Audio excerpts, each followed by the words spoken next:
Nous bénissons le Christ assemblée pour votre assistance dans ces cultes de célébration. C'est un dimanche pas comme les autres en fait, avec ses particularités. Nous avons le souffle de vie. C'est vraiment un bonheur, c'est un signe de bonté que Dieu a encore élevé parmi nous. Nous retrouver en vie, en fait, c'est l'expression de l'amour de Dieu. C'est Dieu qui manifeste, qui révèle sa bonté envers nous. Et Dieu soit loué. Ce mois en fait de février était consacré pour un thème très délicat. Nous parlons sur l'intimité avec Dieu. Ça c'est le thème du mois de février. L'intimité avec Dieu, c'est un thème très délicat, juste pour essayer un peu de développer la culture de l'intimité avec notre Dieu. Et l'intimité, c'est une vertu, une valeur chrétienne que nous devons conserver dans l'église et dans la société. C'est une lumière qui doit rayonner parmi nous.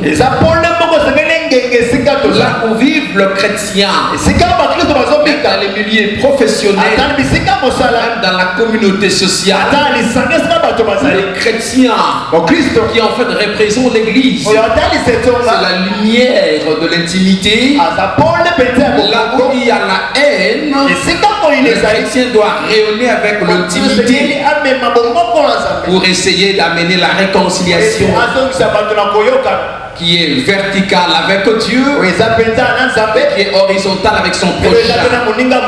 Nous croyons que ce thème va vraiment nous aider, que nous arrangions, nous réparions notre relation avec le Seigneur qui nous a appelés, s'est fait connaître à nous.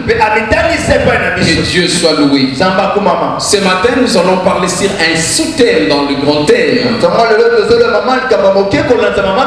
Nous allons parler de l'inimitié. De l'inimitié à l'intimité. De l'inimitié à l'intimité. C'est vraiment un thème très important et qui pourra nous aider à comprendre autant de choses. Le deux concepts, à savoir l'inimitié et l'intimité, en fait, sont diamétralement opposés. Diamétralement opposés, sont deux actes diamétralement séparés. Et nous voulons en fait essayer un peu d'en parler ce matin pour pouvoir comprendre la profondeur, les écarts qui se trouvent entre ces deux concepts. Il y a des grands écarts. Des grands écarts en fait qui peuvent nous parler par comparaison entre le ciel et la terre. La distance qui sépare le ciel et la terre, cette distance-là, c'est en fait le quart qui sépare l'inimitié à l'intimité. C'est en fait le quart qui sépare Dieu et Satan, Lucifer. Et c'est en fait cet quart-là qui sépare l'inimitié à l'intimité. Et c'est un thème qu'on ne parle presque pas. Et en fait, c'est Dieu qui me l'a donné, ça je vous disais, mais qu'est-ce que je dois parler? J'avais d'autres. C'est que Dieu m'a donné, c'est parler de l'inimitié à l'intimité. En fait, quand nous lisons la parole de Dieu dès les commencements, j'avais compris une chose dans Genèse chapitre 3, Genèse 22, Genèse 3, 22, et jusqu'au 24e. Je vais lire les textes rapidement pour que nous comprenions. Je vais lire 3 textes directement. On peut s'élever. Je vais lire le premier texte que je vais lire dans Genèse chapitre 3, verset 22. Genèse 3, 22. Jusqu'au verset 24e. 3 24. Vous y êtes? Gloire au Seigneur. L'Éternel Dieu dit: Voici, l'homme est devenu comme l'un de nous, pour la connaissance du bien et du mal. Empêchons-le maintenant d'avancer sa main, de prendre de l'arbre de vie, d'en manger, et de vivre éternellement. Et l'Éternel Dieu le chassa du jardin d'Éden pour qu'il cultivât la terre d'où il a été pris. C'est ainsi qu'il chassa Adam. Il mit à l'Orient, à l'est. Il mit à l'Orient, à l'est, l'Éden. Il mit à l'Orient du jardin. J'ai dit encore, et il mit à l'Orient du jardin de l'Éden le chérubin qui agite une épée flamboyante qui a été enflammée pour garder le chemin de la vie. Je vais lire notre second texte. Je suis dans le livre de Nombre, chapitre 16. Nombre 16. Qui dit la parole du Seigneur. Je lirai 1 jusqu'à 7. Nombre 16, 1 à 7. Corée, fils de Jitséar, fils de Keyat, fils de Lévi, s'est révolta avec Daton et Abiron, fils d'Eliab, et On, fils de Pelet, tous trois fils de Riban. Ils se soulevèrent contre Moïse avec 250 hommes des enfants d'Israël, des principaux de l'Assemblée, de ceux qui l'ont convoqué à l'Assemblée, et qui étaient des gens de renom. Ils s'assemblèrent contre Moïse et Aaron et leur dirent: Sané assez, car toute l'Assemblée, nous sommes tous saints et l'Éternel est au milieu de nous. Pourquoi vous élevez-vous au-dessus de l'ensemble de l'Éternel? Quand Moïse y entendit cela, il tomba sur son visage. Il parla à Corée et à toute sa troupe. Demain l'Éternel fera connaître qui est à lui et qui est saint. Il le fera approcher de lui. Il fera approcher de lui celui qu'il choisit. Faites ceci, prenez de brasier. Prenez le brasier. Corée et toute sa troupe. Demain, mettez-y de feu et posez-y du parfum devant l'Éternel. C'est lui que l'Éternel choisira. C'est celui-là qui sera saint. Sané assez, enfant de Lévi. Lisons encore le dernier texte. Nous sommes dans 2 Timothée chapitre 3e. Et nous allons lire le verset 16 au verset 17e. Voilà ce que dit la parole du Seigneur. Toute écriture est inspirée de Dieu. C'est utile pour enseigner, pour convaincre, pour corriger, pour instruire dans la justice, afin que l'homme de Dieu soit accompli et propre à toute bonne parole du Seigneur. Acclamons la parole d'Élohim. Acclamons la parole d'Élohim. Que Dieu soit loué, prenne place. La parole de Dieu est l'expression de la pensée parfaite de Dieu révélée. Nous bénissons le Seigneur notre Dieu pour cette matinée. Nous saluons tous ceux qui nous suivent dans notre YouTube, Stéphane News TV, qui est notre chaîne de télévision et qui nous permet de parler à des milliers de gens qui sont à des kilomètres. Nos frères qui nous suivent chaque soir après les cultes. En fait. À Belgique, nous avons notre frère Pasteur Serge, on va dire avec sa femme qui nous suit. Nous avons Mayouba, Nicolas qui nous suit également en France. Nous avons notre sœur Ditula Lily qui nous suit également. Notre sœur Patricia Paka qui nous suit en partie de la France. Nous avons notre frère aussi Eloan Gardon qui nous suit également. Au niveau du Canada, nous avons le pasteur Boni Chipuru qui nous suit avec sa maman Déborah. Nous avons le frère Eric Mbobila qui nous suit également. Et nous avons également pasteur Malunda Miller qui nous suit des États-Unis. Et sans oublier Dr Abraham Mena qui nous suit à partir de Kentucky au niveau des États-Unis. Et El Jonai, mon fils, qui nous suit également. Et Mira qui nous suit également à partir de l'Esprit du Sud. Et ceux qui sont au niveau de Bachi qui suivent ce message, soyez bénis, soyez bénis. Nous voulons être dans l'intimité, dans la communion avec notre adversaire.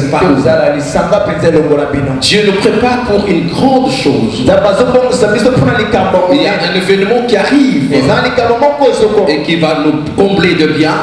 Ça sera une grande visitation divine dans nos vies. Et cette parole de ce matin va nous aider à entrer dans la gloire.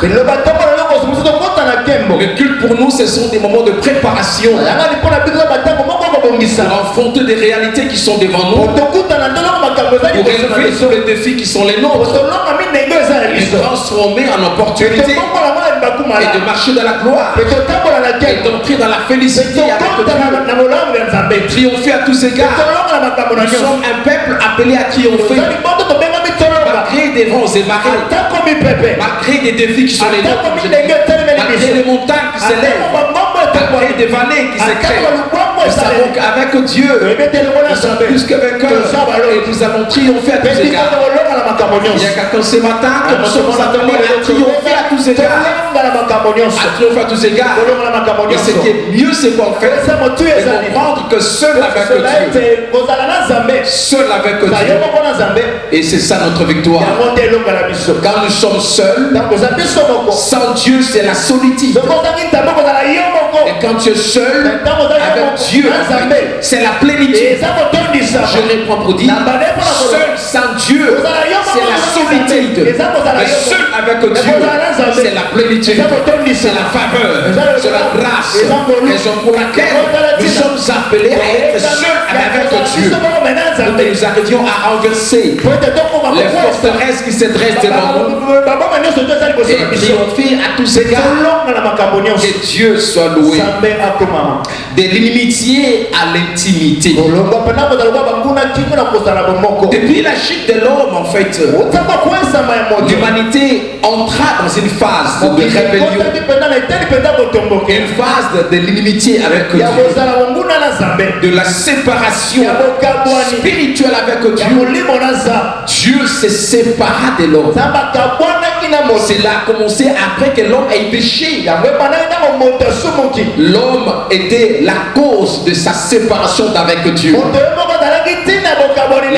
était la cause de sa séparation d'avec Dieu parce qu'il a dû pécher et Dieu va chasser l'homme de sa prison. Les textes de Genèse 3, 22 à 24 nous révèlent que Adam qui a écouté la voix de sa femme, lui aussi va manger le fruit interdit par le Seigneur. Lui à qui Dieu parla interdisa de manger. Il n'a pas compris la parole de Dieu jusqu'à se laisser convaincre par sa femme. Dieu les a condamnés, les a chassés de sa présence. Et la Bible dit ceci en fait: Dieu placera de chérubins, des anges, pour des chérubins protecteurs, pour protéger l'arbre de vie que l'homme voulait manger. Si l'homme mangeait ces fruits, l'on vivrait éternellement dans le mal loin de Dieu. Raison pour laquelle, quand l'homme s'approchait de l'arbre, Dieu va le chasser, l'éloigner vers l'est de l'Orient, en fait, et va placer des protecteurs qui étaient des anges. Écoutez, frère, c'est une dimension qui nous révèle la séparation de l'homme avec Dieu. L'amitié avec Dieu. L'homme est devenu rebelle devant le Seigneur. Et après que l'homme soit devenu rebelle, en fait, l'homme n'a plus cherché des voies et moyens pour se réconcilier avec son Dieu. Et c'est plutôt Dieu qui va s'engager. Il va entamer des démarches de réconciliation pour qu'il puisse se réconcilier avec sa créature qui est l'homme. Ça, c'est très important. C'est l'homme c'est Dieu qui s'engagera pour le juge.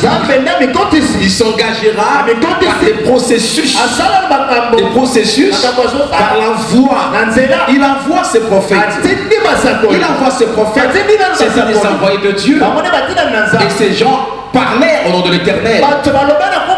Ces prophètes en fait parlaient au nom de l'Éternel de manière à ce que le peuple revienne à Dieu. Dieu voulait la réconciliation et cela n'était impossible en fait sans l'intervention de Dieu, raison pour laquelle Dieu enverra et différents types de prophètes, serviteurs pour en fait attirer, ramener l'homme à la conscience, à l'intimité. L'engagement de Dieu était noble. C'était très important. Je dis indispensable. Il voulait quoi? Rentrer à l'intimité avec sa créature. Recréer cette intimité entre le créateur et la créature. Parce qu'il y avait une fissure. Il y avait une séparation qui éloignait Dieu, créateur, de l'homme qui était sa créature. Que c'est Dieu qui s'engagera par la voix de plusieurs serviteurs dans chaque génération. Il enverra Noé qui a parlé à son temps. On l'appelle le prédicateur. Juste en fait, il a prêché la parole de Dieu, mais les gens l'ont rejeté. Il a été mal compris, critiqué, calomnié par les gens de sa génération. Ils n'ont pas compris. Après, en fait, Noé, on verra Abraham qui arrivera aussi. Il arrive dans sa génération, il va prêcher Yahvé à ceux de sa famille, c'est de son époque. On verra, en fait, Dieu enverra Isaac, Jacob. Et enfin on verra autant des enfants de Dieu, autant de ministres, Moïse, et Dieu enverra Josué, jusqu'à ce que le Seigneur enverra son fils unique. En fait, la réconciliation, l'intimité était quasi impossible sans Dieu. Sans Dieu, c'était impossible. Dieu voulait lui-même créer cette intimité. Lorsqu'on veut parler de l'inimitié, en fait, qui est un virus aussi très dangereux, un virus très dangereux dont les Hébreux appellent Ebar. Et bah, c'est ça l'inimitié. L'inimitié, c'est quoi en fait? C'est un sentiment d'hostilité, un sentiment de haine, d'hostilité, et qui existe dans le cœur de l'homme. On a un sentiment d'hostilité envers quelqu'un, envers une chose. L'hostilité envers une personne ou envers une chose. Un sentiment de haine, de rancœur en fait, et de colère qui guette une occasion en fait de vengeance. C'est la vie de la division. Lorsqu'on parle de l'inimitié en fait, c'est la division, c'est ça, la division dans la vie d'une communauté, d'un peuple, d'une famille. Ils vivent dans l'inimitié, dans la division, dans la séparation. Suivez très bien. D'où vient l'inimitié? C'est très important. C'est un virus qui a une source en fait. C'est un virus qui a une source, qui a une racine dans la vie d'une société. Et en fait, comprenez que lorsqu'on parle d'inimitié, ça peut provenir de quelque chose aussi de banal. Quelque chose de banal. Il y a des sources en fait de causes de l'intimité. Les sentiments de la haine ne viennent pas de lui-même comme cela. Ça ne vient pas de hasard. Mais ça vient de quelque part. Ça vient de quelque part. Et de là, je peux parler rapidement sur quelques causes qui peuvent engendrer dans le cœur de l'homme, dans le cœur d'un chrétien, les sentiments antipathiques et les sentiments de l'inimitié dans la vie d'une personne. Première chose, en fait, je veux parler sur la divergence des points de vie. La divergence de points de vie, des idées, des idéologies, de visions, de rêves en fait. Cette divergence en fait peut créer deux visions, de et ça peut créer l'inimitié suite à une incompréhension,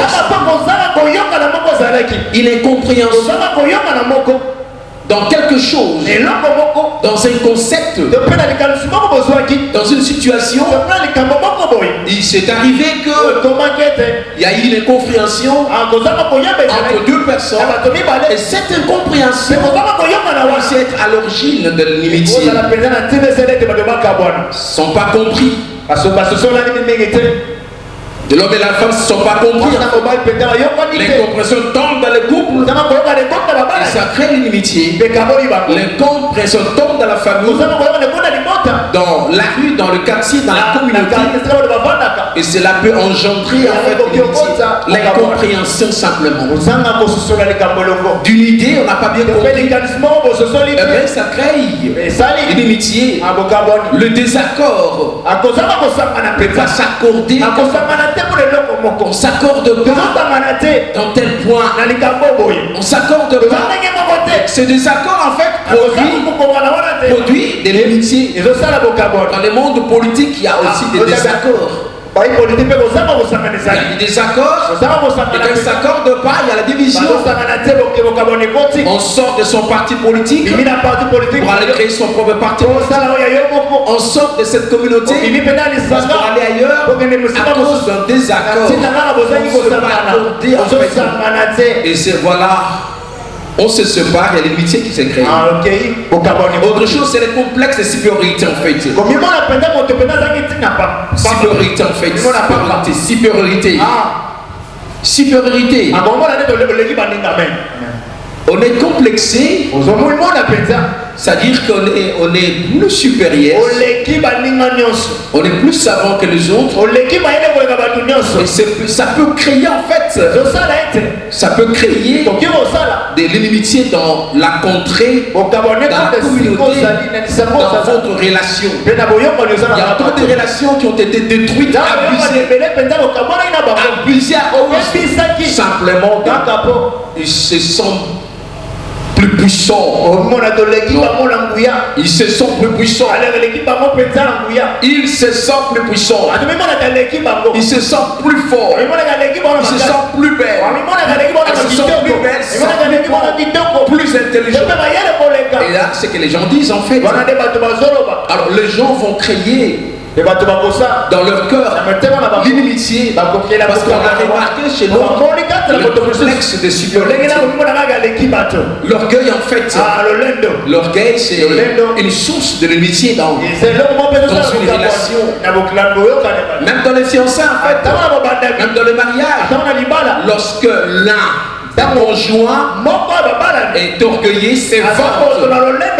Le vantardisme n'est pas une vertu. Le vantardisme, c'est un vice. C'est un vice, c'est un défaut. C'est un défaut en fait. Quand on est vantard, quand on se vante, ça s'appelle léser les autres.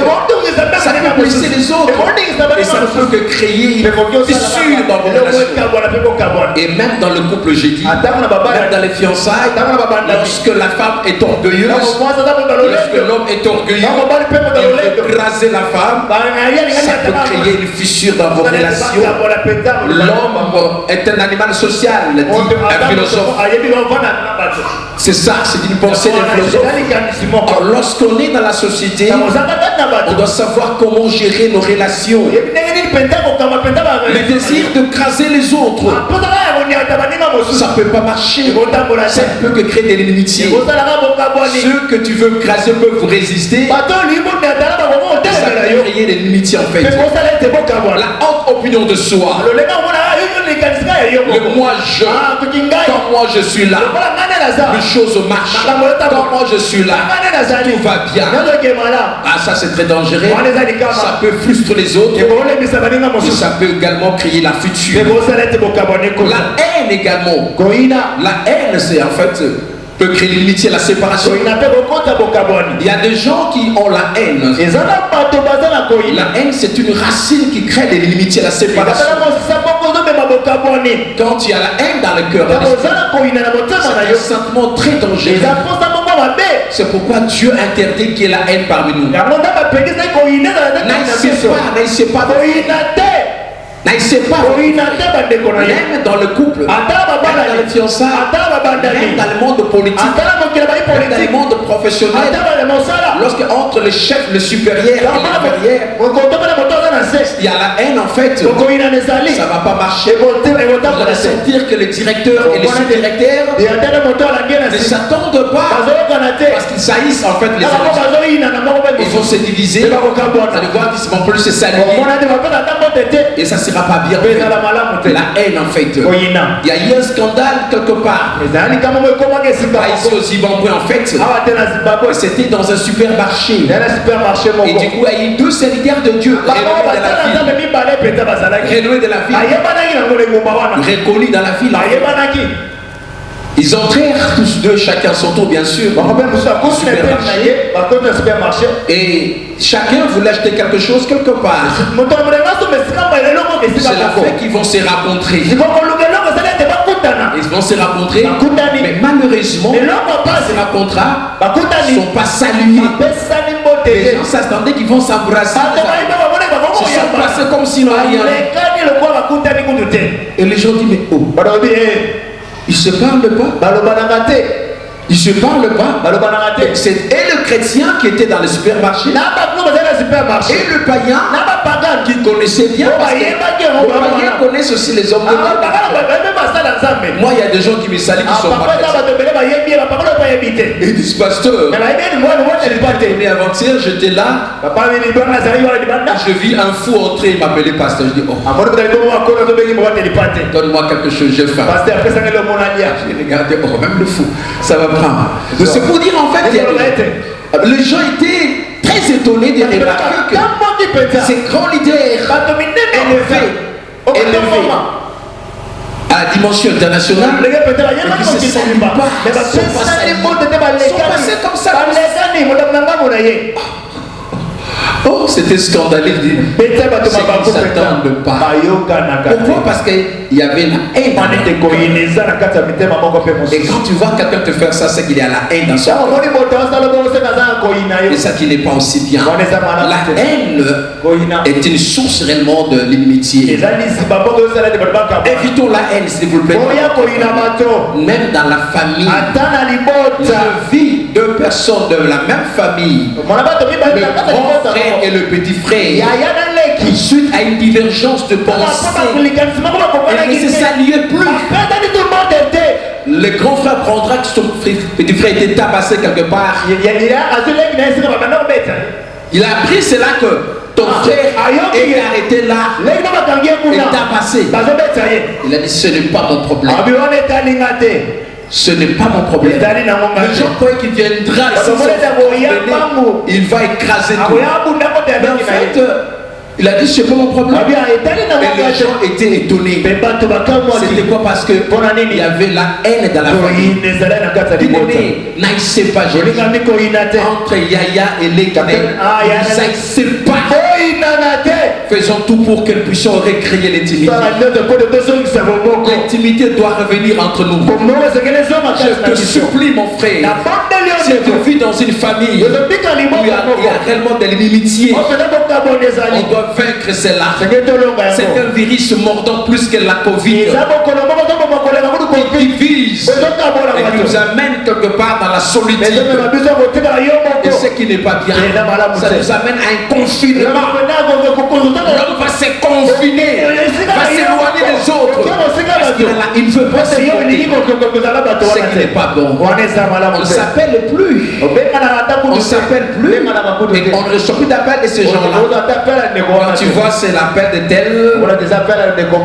Si tu ne veux même pas décrocher, il va insister plus de 3 fois jusqu'à ce qu'il va comprendre que il y a quelque chose. Regarde, quand on vous appelle, quand vous appelle et que vous regardez sur votre appareil le numéro qui apparaît en fait avec un nom qui apparaît, si la personne là vous ne l'aimez pas, quelle est votre réaction? Est-ce que vous décrochez ou vous regardez, vous faites passer le temps? Écoutez, maman, on vous appelle, non? Un geste aussi de rejet. Parce que tu sais que tu ne l'aimes pas. La personne pourra encore insister. Jamais on va décrocher. Ce sont des signes simplement. La rancœur, la difficulté de pardonner à son frère. C'est une cause qui crée réellement. Ah non, ce qu'il m'a fait, maman fait ce qu'il m'a fait. Je ne peux pas supporter. Maman, ce qu'il m'a fait. Tu ne comprends pas, maman, ce qu'il m'a fait. Maman, il m'a blessé le cœur. Il m'a blessé. C'est mieux qu'on reste ainsi. C'est mieux qu'on reste ici. Tu oublies que tu es chrétien. Tu as confessé Jésus-Christ dans ta vie. Donc c'est le receveur. Mais Jésus, on l'a craché sur lui. On l'a insulté dans tous les lieux. Ben alors tu dois apprendre à pardonner. Non maman, je ne serai pas. Je ne suis pas prêt. Ça fait très mal. Quand j'étais à Luanda, j'ai senti qu'entre mes 2 fils spirituels, il y avait des limites en fait. Avant de pouvoir entrer, c'était mon avant-dernier voyage. Je me suis senti responsable. Je me suis dit en fait c'est moi qui suis capable. Il n'y a que moi qui pourrait les réconcilier en fait. Et j'ai appelé l'un sans pouvoir informer à l'autre que l'un sera là. Et chacun vient à son tour. Suivez très bien. J'étais là assis et je vous avais qu'un des amis de pasteur qui m'avait accueilli à Luanda. C'est pasteur Moukreje Mouteba, c'est lui qui m'avait dit. C'est là où j'habitais. C'était bien accueilli en fait. Et c'était son ami et qui était venu le voir, mais comme il n'était pas là, je causais avec lui. Et mon fils là avait des problèmes avec ce pasteur là qu'il avait réussi. Donc c'était ce pasteur qu'il avait réussi à Luanda, mais avec lequel c'est divisé sans se réparer. Alors quand mon fils est arrivé, il me trouvera en train de causer avec son ennemi, c'est ça. Il est passé, il nous a salué le passé, et il est allé dans le salon. Et quelques temps plus tard, en fait, mon fils, ennemi de mon fils encore, vient. Ils vont entrer pendant que l'ami de mon pasteur était parti. J'ai dit bon, on va maintenant causer. Et l'autre qui arrive avec son épouse parce que je voulais qu'il soit avec eux. C'est un peu parce que c'était en fait quelque chose qui avait affecté même le couple. Et je priais et je parlais en fait en termes de père pour la réconciliation. J'étais grandement surpris de remarquer le premier fils là. Il y avait des rancœurs avec son pasteur qui l'avait réussi. Il a dit que s'il savait que c'était la cause de la réunion, il ne serait pas venu. Et j'étais très écœuré. Toi, tu es prédicateur de Dieu. Tu veux pas dire. Même Paul avait en fait repoussé certains sans le pouvoir le pardonner. J'ai dit non, tu n'as pas compris. Et l'autre frère qui était avec sa femme était malheureux. Il dit mais on ne peut pas vivre comme ça. Pour lui, il était catégorique, pas question de se réconcilier. Il n'est pas prêt à le pardonner. Alors qu'il était pasteur. Ça m'a écœuré. Et le lendemain, j'ai pris mon transport pour retourner à Kinshasa. Quand j'ai pris les temps, j'ai dit écoutez, je suis déjà en route. Il n'a même pas dit au revoir du tout. Alors, quand je suis rentré pour la dernière fois, j'ai là pour vous dire que je suis déjà à Palanca. Oui papa. J'arrive là et nous étions dans un bus. On avait pris le bus ici à Lissala. Je payais à l'agence la Lissala. De Lissala, on a payé. Nous sommes allés au niveau de Kitamo, on a pris d'autres personnes, l'armée d'Issali bien sûr, l'armée d'Issali, et nous sommes allés jusqu'à Luanda, Palanca, à bus. Et c'était bien sécurisé en fait. J'ai dit, je suis déjà à Luanda. Et le pasteur de l'armée d'Issali, Luanda, Palanca m'avait accueilli. Je passais dans sa maison. J'étais bien béni, bien béni. J'ai dit, je suis déjà là. Oui papa, il va pas passer. Et un autre fils qui lui m'avait déjà invité. Nous sommes allés, il m'a logé dans un beau cadre où je passais en fait mon séjour à Luanda. Et quand je l'ai rappelé, il dit je suis à la retraite jusqu'au mois de janvier. Il ne voulait pas me voir. Jusqu'à ce que je suis rentré à Kinshasa. Ça m'a fait très mal. Et pas seulement ça, à cause de cela, il m'avait dit que c'est comme ça que moi je me sépare des gens, c'est comme ça. À cause de cela, je me sépare des gens. Il n'aime pas la réconciliation. Il savait à cause de cela, il a voulu me créer des problèmes à Luanda. Il est allé voir celui qui m'avait offert ces beaux bijoux ici que je prêche. C'est en fait Patrick qui est là. Pour que j'ai beaucoup prié. Il a acheté 2 parcelles à Luanda. Je prêche devant lui.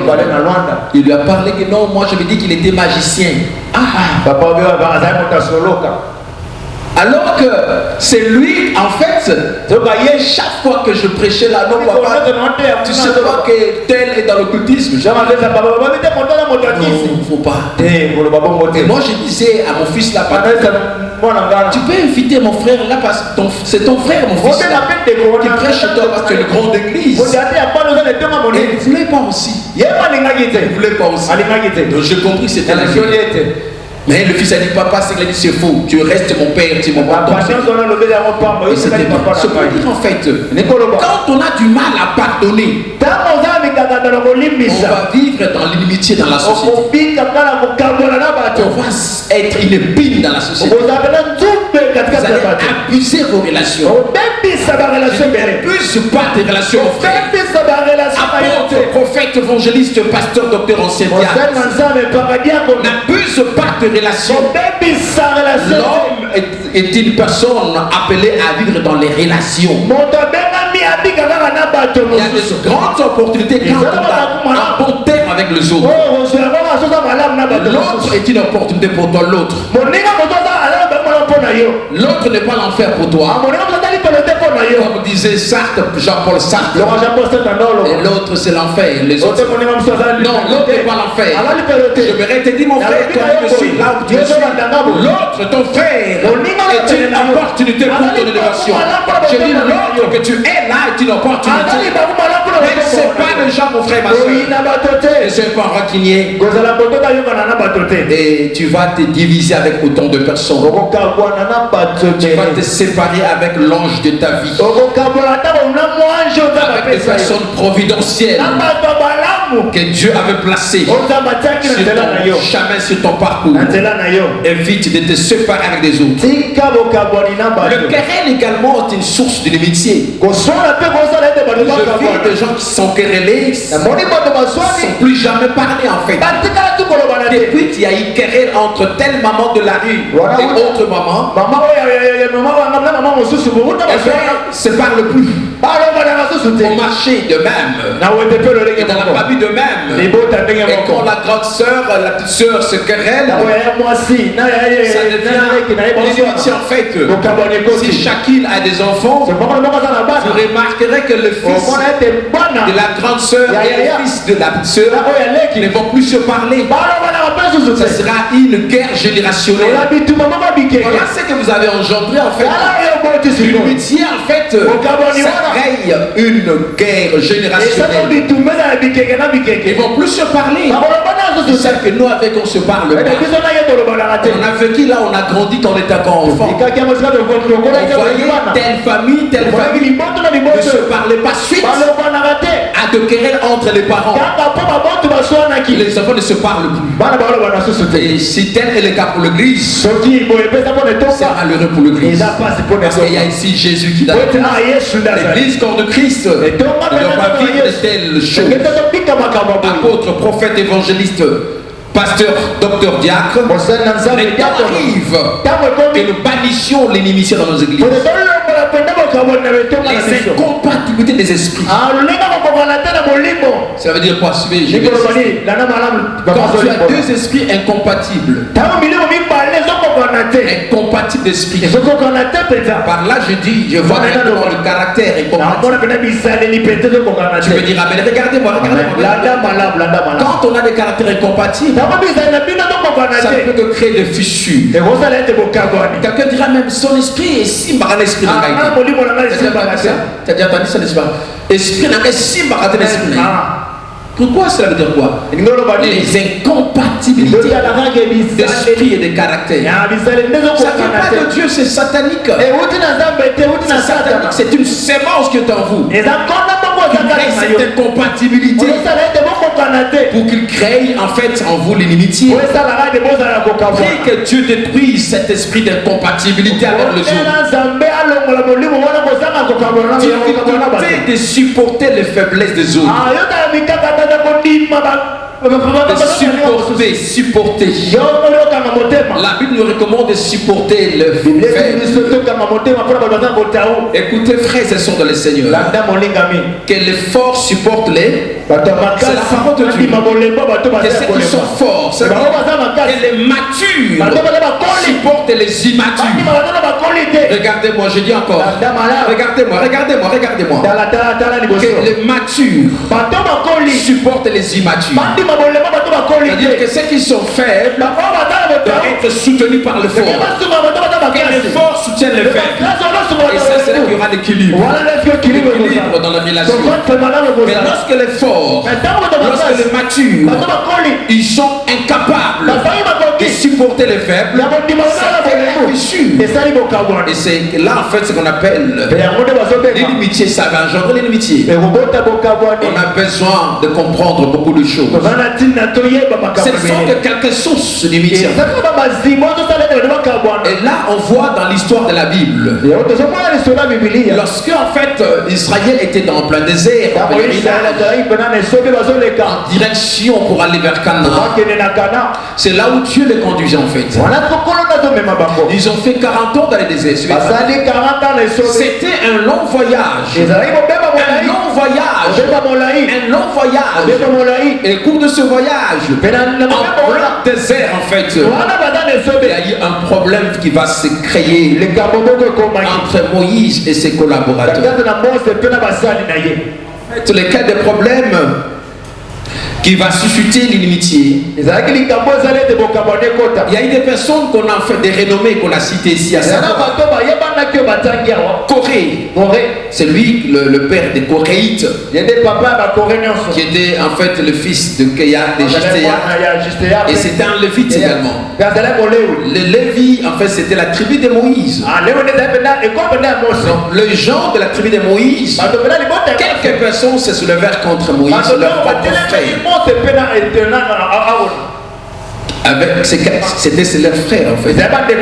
Je dis quelques lévites se soulevèrent contre leur propre frère Moïse. Ce sont les lévites en fait. Et là on cite Corée. On ajoute Dathan et Abiram, qui étaient des fils, et même On.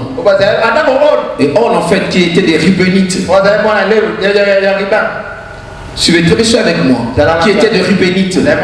Rouben en fait c'était le premier-né de Jacob. Tu veux dire amen? Tu veux dire amen que j'avance? Suivez-moi ici, suivez-moi ici. Ruben en fait c'était le premier-né. Et là on dit ceci, c'est se levèrent contre Moïse. Et pas seulement ces gens qu'on a cités, ajoutez à ces gens 250 personnes parmi les principautés de l'ensemble. C'est-à-dire parmi les gens remarquables, des gens qui avaient de la considération, de responsables de renommée, que Moïse avait élevé. Moïse a-t-il mal fait d'élever les gens et les élever comme des responsables? On dit des principaux de l'Assemblée, de gens qui avaient la décision, de gens qui avaient la responsabilité, des gens qui avaient un mot, de gens qui avaient l'influence. Moïse les a influencés. Est-ce que c'est mal d'influencer les gens? Est-ce que c'est mal d'influencer les collaborateurs? Est-ce que Zalima B peut influencer ma collaborateur Nayo Zalima B? C'est très bien. Que la paix soit avec vous. Amen. Je dis c'est en fait, c'est mal d'influencer les collaborateurs. Moïse a influencé Corée, Dathan, Abiram, On et tous les autres là. Les 250. Malheureusement, qu'est-ce qu'on dit? Ces gens vont se soulever contre se soulèveront dans la communauté des enfants de Dieu. Ils s'assemblèrent contre Moïse et Aaron. Voilà les paroles. Ça n'est assez. Donnez-lui. Car toute l'assemblée, tous nous sommes saints. Suivez très bien l'intervention pour comprendre. C'est des paroles qui disaient à Moïse. Moïse,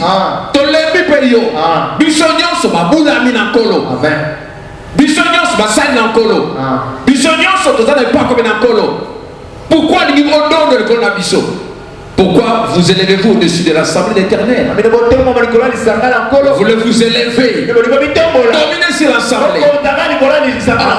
Moïse voulait dominer sur l'Assemblée. Voilà ce que dire en face de Moïse. Vous savez ce qui est des choses. Quand on vous dit en face comme cela, et quand vous l'apprenez, ça fait très mal. Et ils s'assemblèrent. Ils s'assemblèrent en fait. Ils ont fait une autre assemblée. Parmi l'assemblée de Dieu, ils ont fait une autre assemblée pour comploter contre Moïse et contre Aaron, le frère de Moïse. Suivez très bien.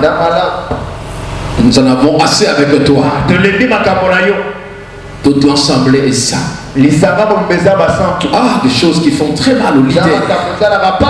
Vous les dominez sur nous. Vous élevez au-dessus de vous. Où est le canard? Où est le pain? Où est le lait que vous avez dit?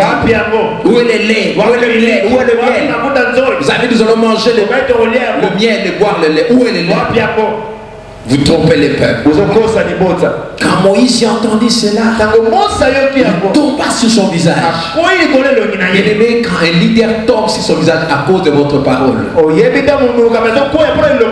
vous allez hériter les ciels. Vous allez hériter les ciels. Non, hériter les ciels. Vous allez hériter Dieu. Nzambe a kosilika pele le kosilika. Ne soyez pas distrait. Pourquoi vous élevez au-dessus de l'ensemble de Dieu? Moïse tomba face contre la terre. Il regarda Corée, il dit Corée et toute sa troupe. Demain, l'Éternel fera connaître qui est à lui et qui est ça. Il le fera approcher de lui. Il le fera approcher de lui. C'est lui qui choisit. Suivez très bien. Nous voulons ici faire connaître à l'Église ensemblée. Apôtres, prophètes, évangélistes, pasteurs, docteurs anciens, diacres, vous suivez en fait. Comprenez que quand Dieu vous établit à côté d'un leader, comme collaborateur, il y a deux choses. Le collaborateur est un couteau à double tranchant. C'est-à-dire, quand on est collaborateur, on est à côté d'un roi. On peut être béni, on peut être maudit. Tu veux dire Amen que j'avance. Amen. Acclame un peu le Seigneur. Ok, diacre, tu peux t'asseoir comme ça, tu me suis. Tu peux t'asseoir ici. C'est pour dire en fait, quand on est collaborateur, voyons comment Dieu nous conduit, soutenons notre leader, marchons dans la vision, dans la même direction avec lui. Prêtons nos mains pour soutenir la vision. Et là, tu seras béni. Mais lorsqu'on se met à l'encontre de la pensée des leaders, lorsque tu commences à rechercher le mal des leaders, c'est là où les bas blessent en fait. C'est là où Moïse ne va pas te supporter. C'est ce que Moïse ne supporte pas. Il les avait supportés pour toutes les choses en fait. Mais quand ils ont commencé à se révolter, il a dit demain on saura qui est cet homme que tu as appelé. Et j'aimerais vous dire que cette attitude, ces comportements de l'inimitié, c'était l'inimitié en fait déjà. Ils avaient la haine envers Moïse. Et l'inimitié qui a engendré la rébellion. Et le sort de ces hommes, les sorts de ces hommes en fait, c'était que la terre était ouverte et les a engloutis tous. Avec leurs femmes, leurs enfants, leurs maisons, leurs tentes, tout était englouti. C'était en fait un spectacle macabre. Une désolation pour la première fois. La terre, sans la main de quelqu'un, commençait à s'ouvrir. Et créer en fait une érosion très profonde. Les gens ont vu de leurs propres yeux comment leur tente s'écoulait, s'enfonçait en fait dans le bas fond de la vallée. Et ils étaient tombés avec les enfants. Ils mouraient. Et la terre va se refermer exactement comme si rien n'était. Ils sont tombés dans les oubliettes. C'est pour dire l'inimitié a des conséquences fatales. L'inimitié, c'est un vice que l'Église doit éradiquer. C'est un mal qu'on doit réprimer dans nos vies, dans la société professionnelle, au milieu professionnel, social, dans le quartier. Lorsqu'il y a de l'inimitié, la commune est maudite, le quartier est maudit. Et en fait, la rue est maudite. La rue est maudite. Et même la parcelle où on voit tout le temps des gens se quereller. Le baillet avec ses locataires, les locataires entre eux, se battre, se quereller. C'est une parcelle maudite en fait. Quelles sont en fait les conséquences qu'on peut en tirer? Parce que tout un chrétien qui est inspiré de Dieu est utile pour enseigner. Ça nous enseigne en fait. Et quand ça nous enseigne, ça nous corrige. La parole de Dieu nous corrige de nos erreurs. Et quand elle nous corrige en fait, on doit accepter la correction. Dis la correction. Dis la correction. Oh non, j'attends rien. Dis la correction. Dis la correction. La parole de Dieu, là, comme l'encre correcteur, elle est enseignée pour enfin corriger. La première dimension de la parole. Quand on enseigne la parole de Dieu, ce n'est pas pour frustrer les gens, c'est pas pour insulter les gens, c'est pas pour disqualifier les gens. La parole de Dieu est enseignée en fait de corriger nos erreurs. Le rare est humain en fait. Ce n'est que l'homme. Nous ne sommes pas parfaits. La parole de Dieu nous aide à nous parfaire dans la foi chrétienne, pour nous aider à vivre une vie triomphante devant nos ennemis. Nous citons le diable, le démon et les charlatans. Satan, les démons et les charlatans. Pour que nous arrivions à triompher sur eux, on doit se corriger dans nos erreurs. Mais si on doit s'asseoir et se maintenir dans les erreurs, le chrétien peut en fait tomber, se relever. Ça, on tombe et on relève. Tu peux tomber une fois, deux, trois fois. Mais quand on s'assoit dans le mal, ça c'est pas la chrétienté. Quand on demeure dans le mal, quand on vit dans le mal, quelle que soit la parole qu'on écoute, quelle que soit la parole prêchée, quand on n'arrive pas à se corriger, ça devient dangereux. Tu veux dire amen? Amen. Une pensée peut produire un acte. Une pensée que tu ici peut produire un acte. Tu peux dire amen que j'avance. Un acte qui est en fait repris. La répétition de l'acte peut créer une habitude. Une habitude en fait. On dit c'est son habitude. Parce que l'acte est répété. Quand en fait il y a l'acte est répété à tout moment, l'habitude qui est répétée, eh bien, ça peut devenir un comportement, un caractère. On dit ah non, c'est pas une habitude pour lui, mais c'est son caractère. C'est comme ça qu'il vit avec les gens. C'est comme ça qu'il vit dans la société. C'est comme ça qu'il vit avec les autres. Oh, ce n'est pas seulement une habitude. C'est pas une habitude en fait. C'est son caractère. C'est son caractère en fait. C'est son caractère en fait. Et quand le caractère est répété, on dit en fait c'est son destin. C'est son destin. Il voit comme cela. Ce n'est pas une habitude qu'on voit. C'est pas un caractère qu'on voit. Mais parce qu'il le répète toujours. La même chose quand tu viens, c'est ce qu'il fait. C'est ce qu'il dit. Ça devient un destin. Église, ce n'est pas notre cas. Faisons un effort. Peu de gens vont hériter les ciels. Si Jésus revenait maintenant là, même 2-3 simplement. C'est pas la question pourquoi. Parce que simplement on ne veut pas se corriger. Tu peux dire amen que j'avance. Amen. Parce qu'on ne veut pas se laisser corriger par la parole. Parce qu'on ne veut pas se laisser corriger. La parole a la capacité, le pouvoir correctionnel. Ce n'est pas un centre pénitentiaire qui va nous corriger. Ce n'est pas une prison qui va nous corriger. On a vu autant de malfaiteurs emprisonnés pendant 5 ans. Ils sont devenus encore plus dangereux, plus violents en fait. C'est pour dire nos centres pénitentiaires n'ont pas ce pouvoir correctionnel. Mais il n'y a que la parole de Dieu en fait qui fait corriger, un débouché, un révèle en fait un brigand. Il n'y a que la parole de Dieu qui peut changer un sorcier, qui peut changer notre destin. Voilà. Notre destin. Si le diable vous avait destiné la mort, la parole de Dieu peut changer. Je vis de criminels changés, prêcher la parole. Je suivis en fait un criminel.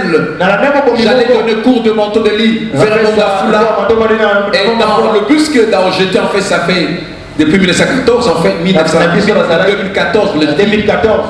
Et je vis quelqu'un qui prêchait, s'est présenté que c'est lui que vous attendez tel nom dont j'étais en fait.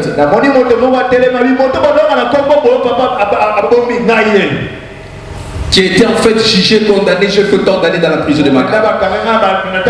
Mais c'est là où j'ai rencontré Jésus. La prison n'a pas pu me changer, mais quelqu'un qui m'a changé, il s'appelle Jésus. Voilà, c'est la parole faite chair. Donc nous avons besoin de la parole de Dieu, frères et sœurs, pour vivre le vrai changement, la vraie correction.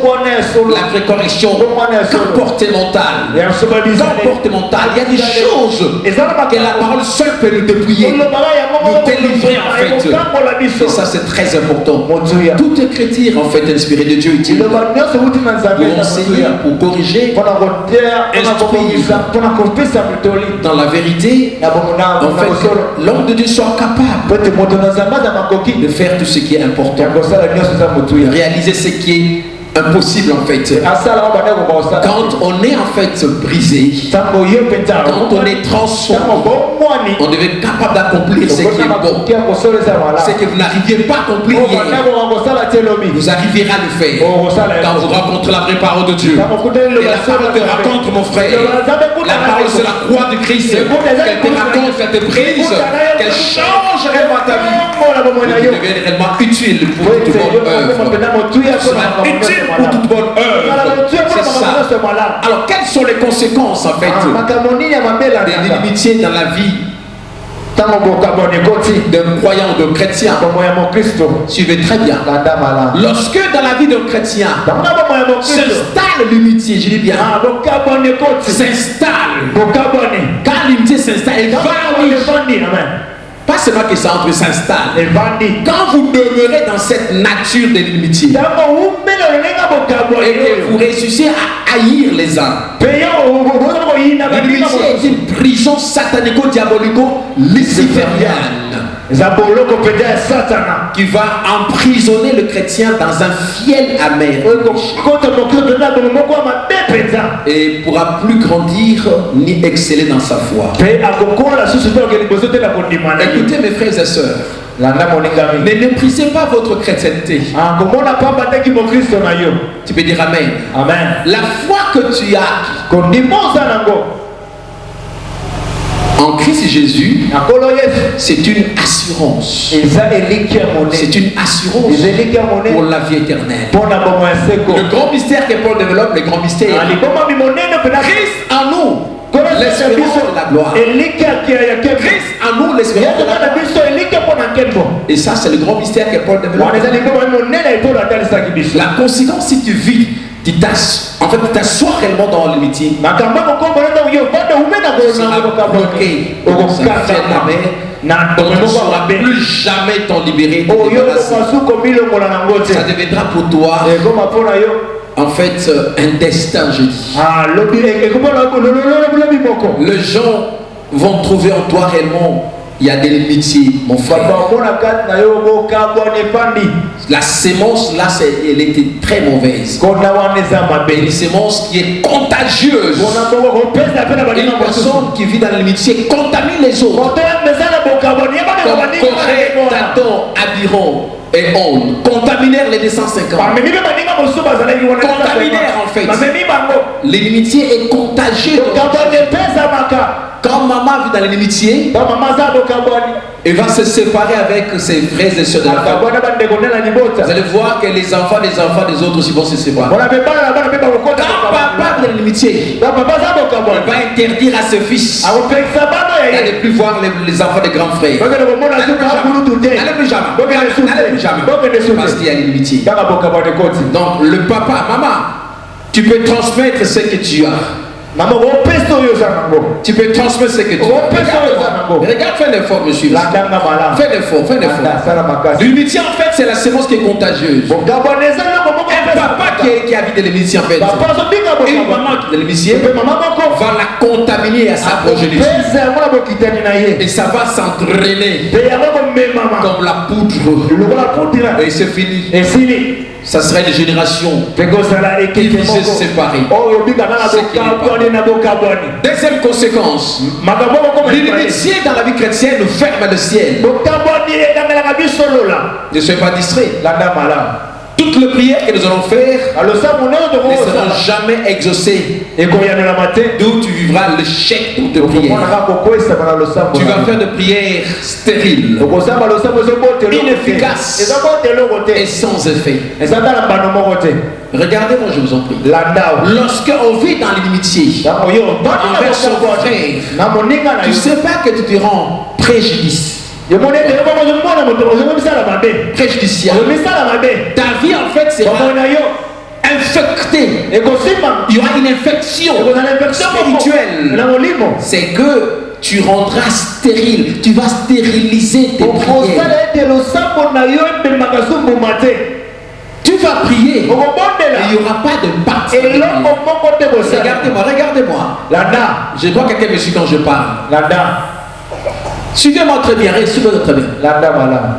Je crois que quand tu vas vivre dans la haine, dans l'inimitié, tes prières seront rejetées. Dieu ne va plus supporter. Parce que l'inimitié n'est pas la sémence de Dieu.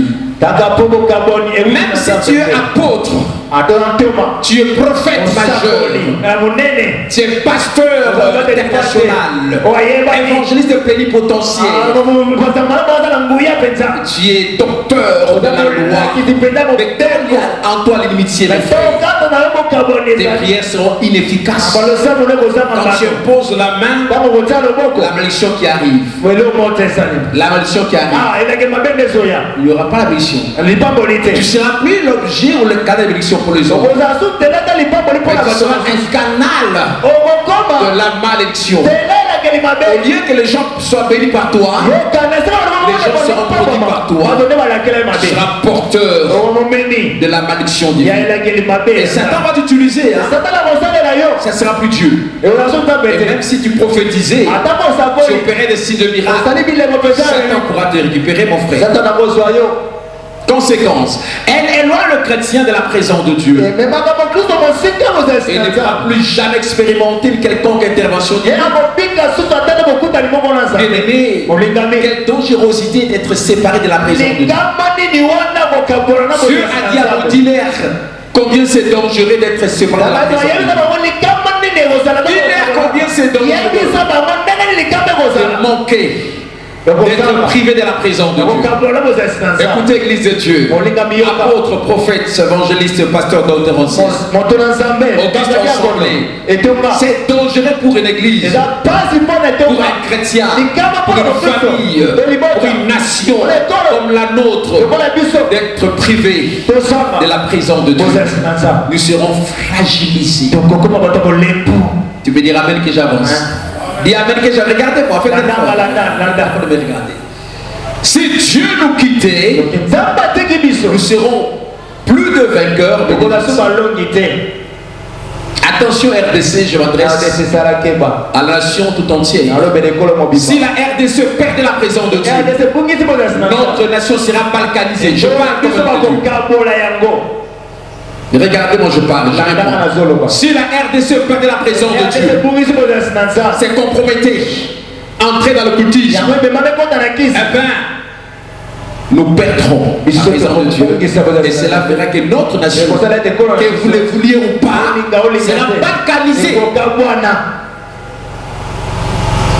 Ça, ce sont les projets du monde. Ce n'est pas les projets de Dieu. Mais Dieu peut le faire si on fait sa présence. Rappelez-vous de Juda.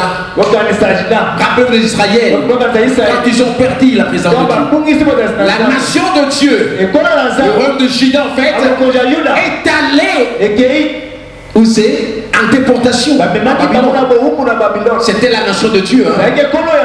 Dieu a permis que son temple de Jérusalem, le somptueux temple, le somptueux temple soit démoli.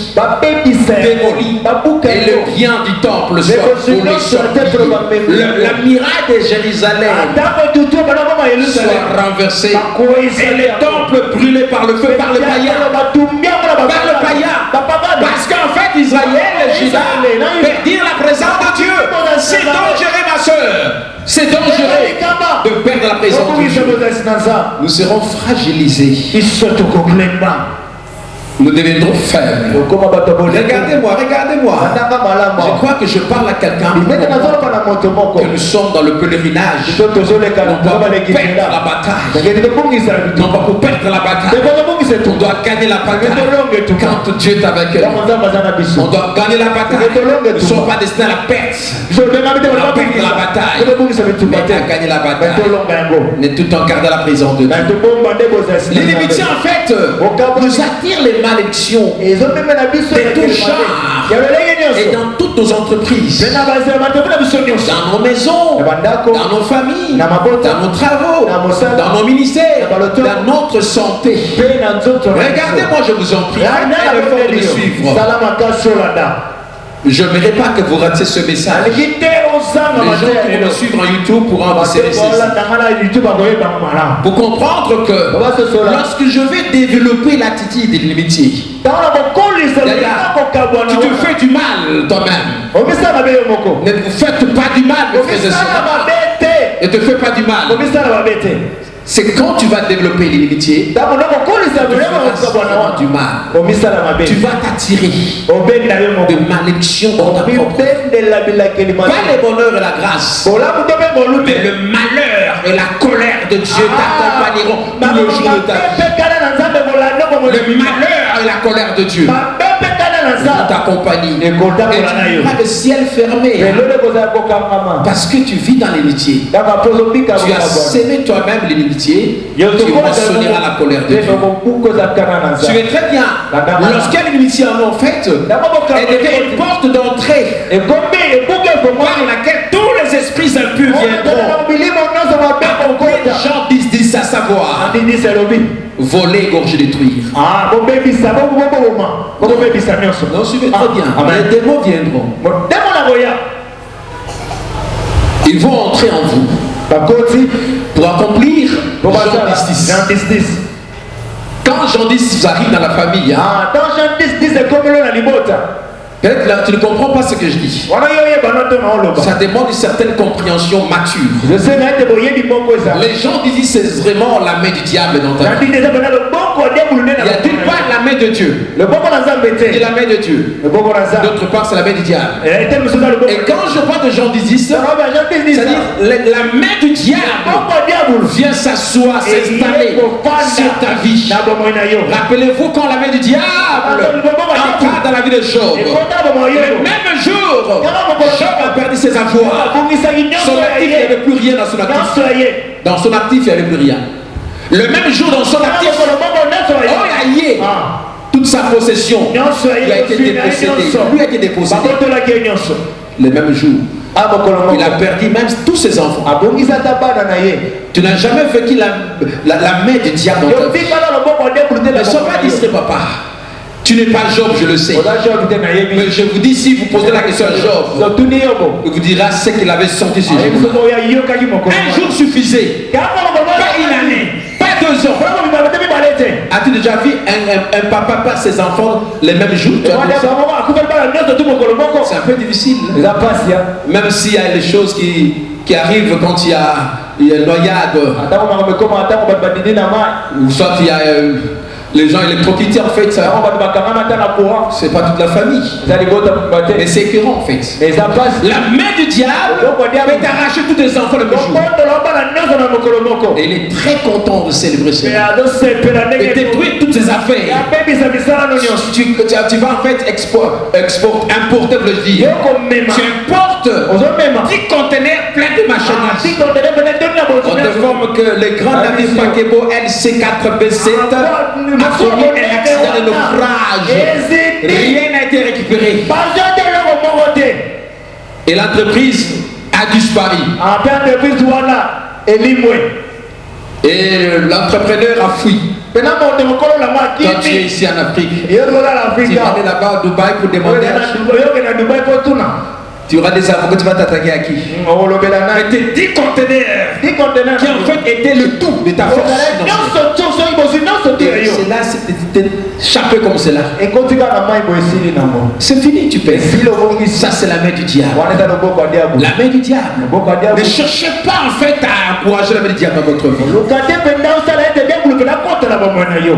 L'inimitié, en fait, c'est un drame. Elle est à la base de plusieurs maladies psychosomatiques. Suivez très bien. Quelqu'un m'attend? Lorsque tu vis dans l'amitié, tu vas te faire maladif. Tu vas te créer de maladies impossibles. Chroniques. Que j'appelle des maladies psychosomatiques. Il y a des gens qui en souffrent aujourd'hui. Juste parce qu'ils ne veulent pas. Ils n'arrivent pas à pardonner. Ils ont des céphalées, des vertiges, des diabètes, des hypos, des hyper, ils ont des complications abdominales, des troubles digestifs en fait. Ils n'arrivent pas à comprendre. À cause de l'inimitié simplement. Tu n'arrives pas à te séparer de ça. Ça détruit ta vie sanitaire. Ta santé sera détruite. Pas seulement ça. Lorsqu'on est dans l'inimitié, c'est la source pèlerin de passage en destination du ciel. Nos yeux sont fermés tels que nous sommes là. Dans la concentration. Que chacun prie par la famille. Et vous allez vivre en fait de problèmes sérieux. Papa, apôtre, prophète, évangéliste, pasteur, docteur, enseignant. Lorsque dans ta vie, tu as la sémence de l'amitié, sache-le que tu vas séparer ta famille. Tu vas séparer ton église. Tu vas séparer ta société. Tu vas séparer tes entreprises. Et ce qui n'est pas bon, c'est une source de la séparation générationnelle. Telle famille qui ne s'attendent pas à certaines. Telle famille. Les Ammonites, les Moabites et les Juifs ne s'attendent pas. Le Samaritain. Les Juifs ne s'attendent pas. Ça fait l'histoire de la femme samaritaine. Ils ne s'attendent pas. Et de façon générationnelle. Ne cause pas la division de ta famille. Papa, si tu sèmes la division, tu ne seras jamais réconcilié ta postérité.